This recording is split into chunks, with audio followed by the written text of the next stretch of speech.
170 दिन बाद धीरे से एक लेटर आता है मशहूर शख्सियत लद्दाख की सोनम वांगचुक, और यह कहा जाता है कि एनएसए हटाया जा रहा है, अब इन्हें जेल से रिहाई हो सकती है। लेकिन ये इतना सब कुछ इतनी आसानी से कैसे हो गया? जिस व्यक्ति को एक पूरे इकोसिस्टम ने देशद्रोही बताया, जिस पर राष्ट्रीय सुरक्षा अधिनियम लगाया गया एनएसए, उसको इतनी आसानी से कैसे छोड़ दिया सरकार ने? और ये लिख करके कि लद्दाख की शांति के लिए। ऐसा क्या हो गया? क्या 17 मार्च को होने वाली सुप्रीम कोर्ट की सुनवाई से सरकार डर गई? सवाल इसलिए है क्योंकि सोनम वांगचुक को जिस तरीके से जेल डाला गया था और जिस तरीके से उन्हें जोधपुर की जेल में 170 दिन रखा गया, उसको लेकर के तमाम तरीके के सवाल थे। लेकिन उन सवालों के बरक्स क्या था? सरकार की तरफ से दावे थे। लद्दाख के डीजीपी की वो प्रेस कॉन्फ्रेंस याद कीजिए, जिसमें वो कहते हैं कि तमाम ऐसी चीजें हैं जो हम आपको नहीं बता सकते, लेकिन वो देश विरोधी हैं। और वो कहते हैं चाइना के समर्थक हैं, वो पाकिस्तान गए। अरे भाई, पाकिस्तान तो बहुत सारे भारत के लोग गए थे, लालकृष्ण आडवाणी भी गए थे, भारतीय जनता पार्टी के जो पिता पुरुष कहे जाते हैं, या भारत से और सारे लोग भी जाते रहे थे। तो एक बड़ा डोजियर तैयार किया गया और कहा गया कि सोनम वांगचुक पर एनएसए लगेगा, ये राष्ट्र के लिए खतरा है।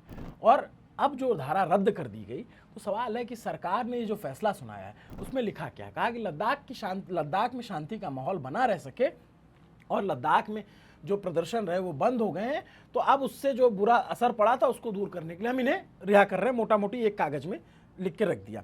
पर सरकार की तरफ से अचानक आए इस फैसले से जनता जो है वो सवालिया निशान लगा रही है। वो पूछ रही कि आखिर ऐसा क्या हो गया कि 17 मार्च को कोर्ट में सुनवाई होने वाली थी, और इससे पहले जो 10 मार्च की सुनवाई हुई उसमें क्या हुआ था? क्या इस ऑर्डर के आने के पीछे वो 10 मार्च की सुनवाई थी, और क्या जो 17 मार्च को सुनवाई होने वाली थी जिसमें सुप्रीम कोर्ट सवाल पूछता और उसमें सरकार क्या जवाब देती? ये इन दोनों के बीच का मसला फंसा है, क्योंकि 17 मार्च से ठीक 2-3 दिन पहले, आज 14 मार्च है, उनकी रिहाई का आदेश आ जाता है। अब सवाल है कि इन सब के पीछे या इनके बरक्स जो चल रहा था वो था क्या? नमस्ते, अभिनव पांडे नाम है मेरा, और बहुत आसानी से मैं आपको आसान भाषा में एक ब्रीफ हिस्ट्री बताते हुए और करंट सिनेरियो समझाते हुए कहानी को कंप्लीट करूंगा। साल था 2009, एक फिल्म आई 3 इडियट्स। उसके किरदार फुनसुक वांगडू को देश भर में खूब पसंद किया गया, दर्शकों को खूब पसंद आया। ये किरदार ऐसा था जिसे कलम से कागज पर नहीं गढ़ा गया था, बल्कि असल जिंदगी से प्रेरणा लेकर पर्दे पर उतारा गया था।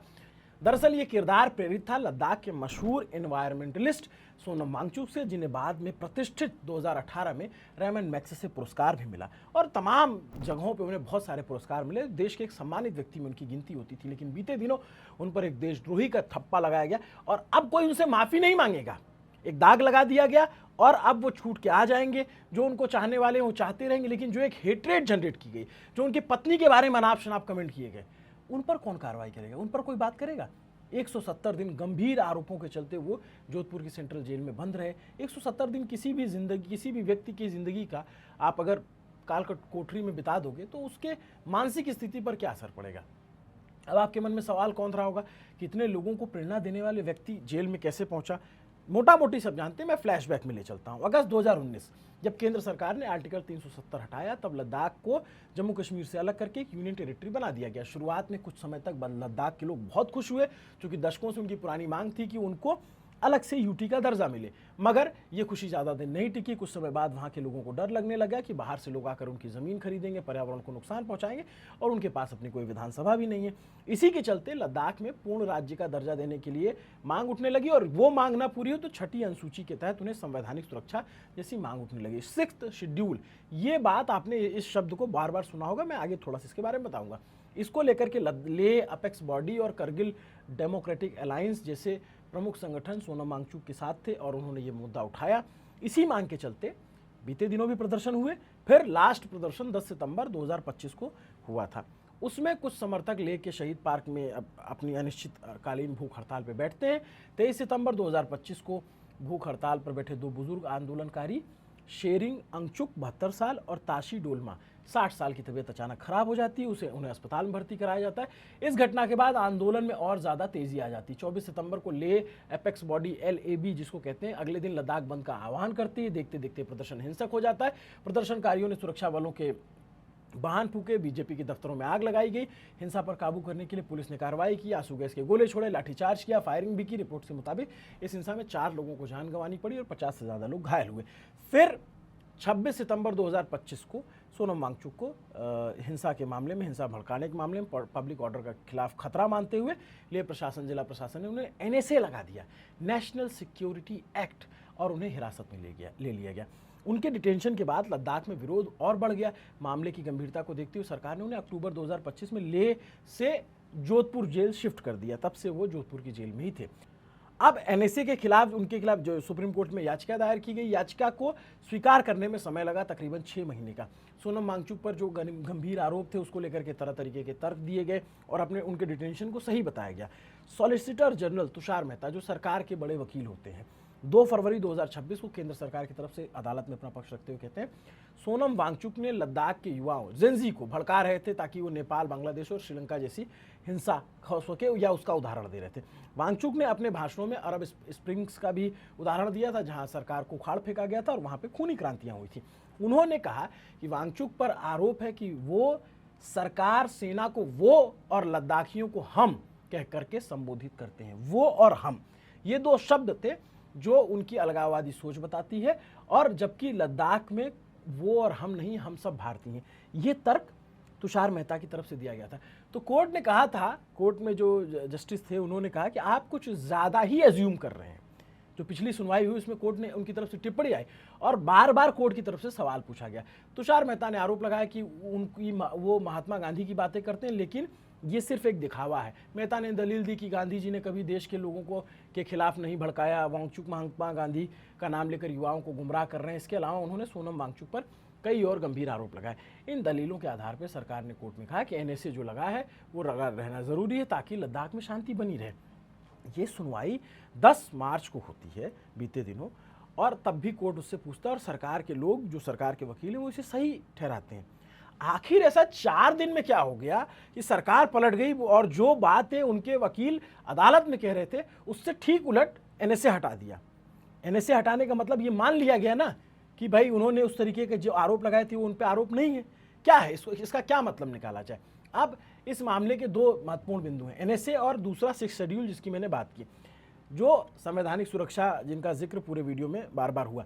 एनएसए जो राष्ट्रीय सुरक्षा कानून है, इसको रासुका कहते हैं हिंदी में। आमतौर पर पुलिस किसी को जब पकड़ती है उसे कोई जुर्म किया हो या ना हो, शक के बिना पर, और एनएसए पुलिस को ये पावर देता है कि सिर्फ शक हो जाए तो किसी व्यक्ति को देश की सुरक्षा के लिए खतरा मान करके उसे जुर्म से पहले ही एनएसए के तहत हिरासत में ले सकती है। इसलिए इसे प्रिवेंटिव डिटेंशन कहते हैं। इस कानून की सबसे बड़ी बात और सबसे खतरनाक बात यह है कि पुलिस को एफआईआर दर्ज करने की जरूरत नहीं होती है और पकड़े गए इंसान को नॉर्मल केस की तरह आसान वकील, एक्सेस या ट्रायल नहीं मिलता। सरकार किसी को भी 12 महीने तक बिना ट्रायल के डिटेंशन में रख सकती है। अब आते हैं 6 शेड्यूल पर, जो इसके लेकर के सारा विवाद है। दरअसल हमारा संविधान देश के कुछ खास आदिवासी इलाकों को एक स्पेशल सुरक्षा कवच देता है।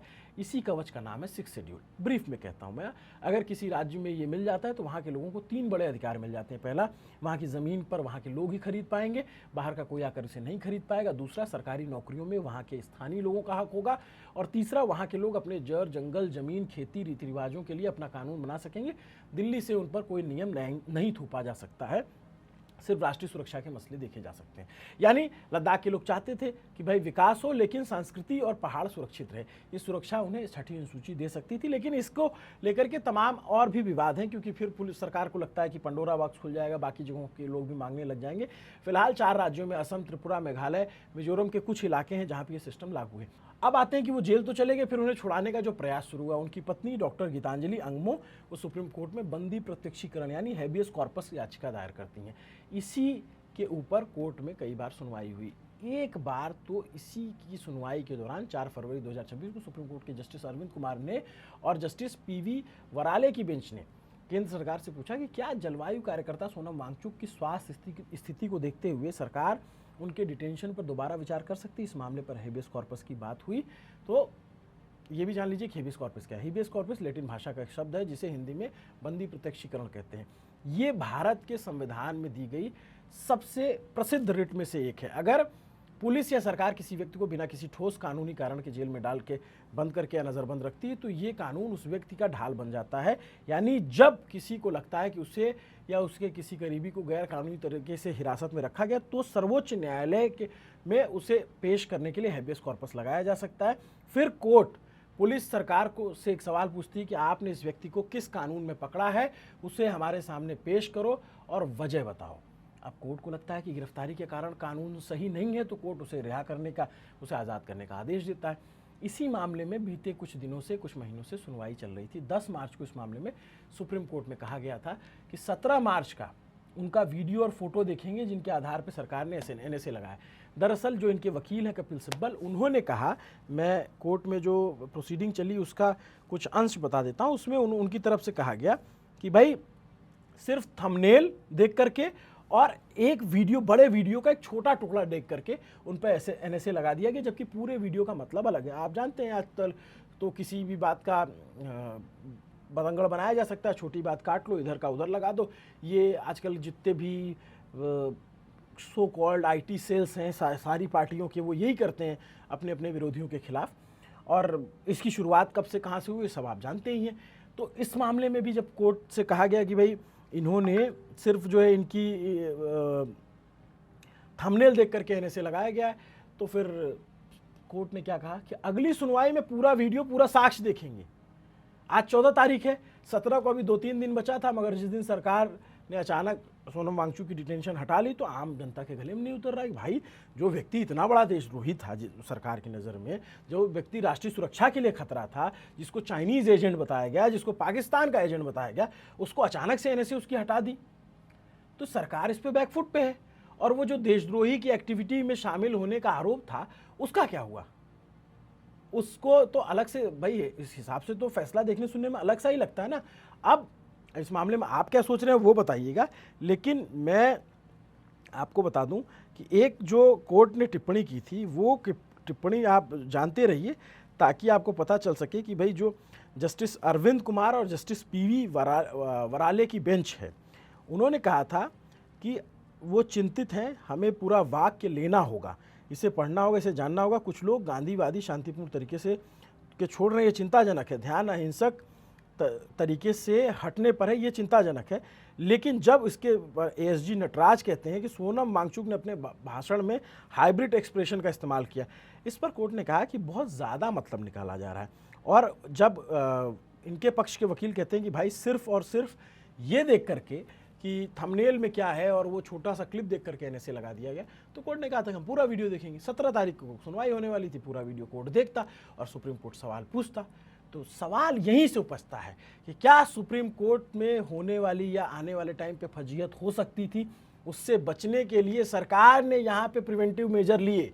ये सवाल पूछने में हमें कहीं से गुरेज नहीं है, क्योंकि जिस तरीके से दम के साथ, दमखम के साथ पूरी मशीनरी, पूरी दिल्ली सरकार, पूरा सब कोई लगा हुआ था और पूरा उनका ट्रोल गैंग जो समर्थक हैं वो लगे हुए थे सोनम वांगचुक को देशद्रोही बताने में और राष्ट्रीय सुरक्षा के लिए खतरा बताने में। अब क्या हुआ? अब वो व्यक्ति क्या राष्ट्रीय सुरक्षा के लिए खतरा नहीं है? सवाल उठेंगे। और जाहिर सी बात है, जिस व्यक्ति के 170 दिन जेल में जा चुके हैं, उसके पास कहने सुनने के लिए बहुत कुछ रहेगा। तो तैयार रहिए, वो बाहर आएंगे तो अपने दलील, अपने तर्क रखेंगे। और जाहिर सी बात है कि उन लोगों के लिए ज़रूर इसमें सवालिया निशान लगेगा या बहुत सारे लोगों को शर्मिंदा होना पड़ेगा जिन्होंने सोनम वांगचुक को देशद्रोही कहा था या फिर जो तमाम तरीके के आरोप लगाए थे। नमस्ते, अभिनव पांडे नाम मेरे साथी तरुण ने ये रिपोर्ट का हिस्सा आपके लिए तैयार किया। आपको न्यूज़ पिंच की इस तरीके की कवरेज, जिसमें हम बिना किसी शोर शराबे के जो डिटेल होता है उसको क्रमबद्ध तरीके से ब्रीफ में आप तक पहुंचा देते हैं। कैसा लगता है कमेंट करके ज़रूर बताइए और न्यूज़ पिंच को सब्सक्राइब करते रहिए। हमारी ताकत बढ़ेगी तो हम इस तरीके की रिपोर्ट और करते रहेंगे। शुक्रिया।